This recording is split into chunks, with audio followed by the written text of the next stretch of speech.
यह चैनल केवल मनोरंजन के लिए है। हम किसी भी तरह के अंधविश्वास को बढ़ावा नहीं देते। दोस्तों, आप देख रहे हैं गौरव स्टोरी गौरव के साथ। दोस्तों, अगर चैनल पर नए हो तो चैनल को सब्सक्राइब कर देना। तो चलो चलते हैं अपनी वीडियो की ओर। एक बार की बात है, एक छोटे से गांव में एक पुराना खंडर था जिसे लोग भूतिया खंडर के नाम से जानते थे। इस खंडर के बारे में बहुत सी सारी डरावनी कहानियां प्रचलित थी। गांव वाले कहते थे कि वहां रात के समय अजीब अजीब आवाजें सुनाई देती हैं, जैसे कोई किसी को पुकार रहा हो या फिर किसी की चीख सुनाई देती हो। इस खंडर के आसपास लोग दिन में जाने से भी डरते थे। गांव में एक युवक था जिसका नाम करण था। उसे इन कहानियों पर बिल्कुल विश्वास नहीं था।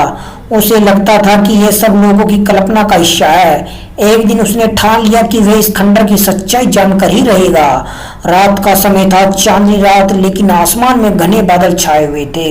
करण ने एक टॉर्च ली और चुपके से घर से निकल पड़ा। खंडर की ओर बढ़ते हुए उसे एक अजीब सी बेचैनी हो रही थी, लेकिन उसने खुद को संभालते हुए आगे बढ़ना जारी रखा।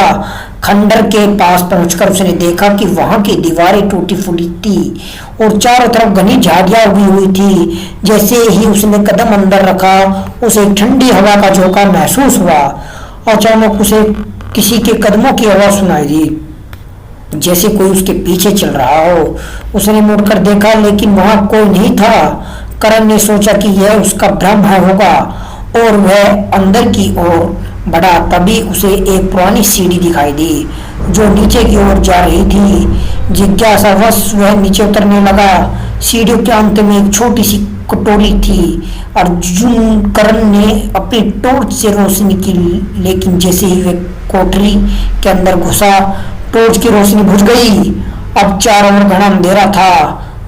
करण ने अपने चारों तरफ देखा, तभी उसे किसी की सांसों की आवाज सुनाई दी। अचानक कोठरी के एक कोने से लाल आंखें चमकती हुई दिखी। करण का दिल तेजी से धड़कने लगा। उसकी टॉर्च फिर से जल उठी और उसने देखा कि सामने एक भयानक आकृति खड़ी थी जिसका चेहरा बहुत ही भयानक था। करण ने डर के मारे चीखते हुए भागने की कोशिश की, लेकिन उसके पैर जैसे थम सी गए हो। वह आकृति धीरे धीरे उसकी ओर बढ़ रही थी।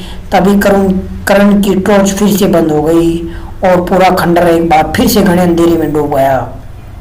करण की चीखें खंडर की दीवारों से टकराकर गूंज उठी और फिर अचानक सब कुछ शांत हो गया।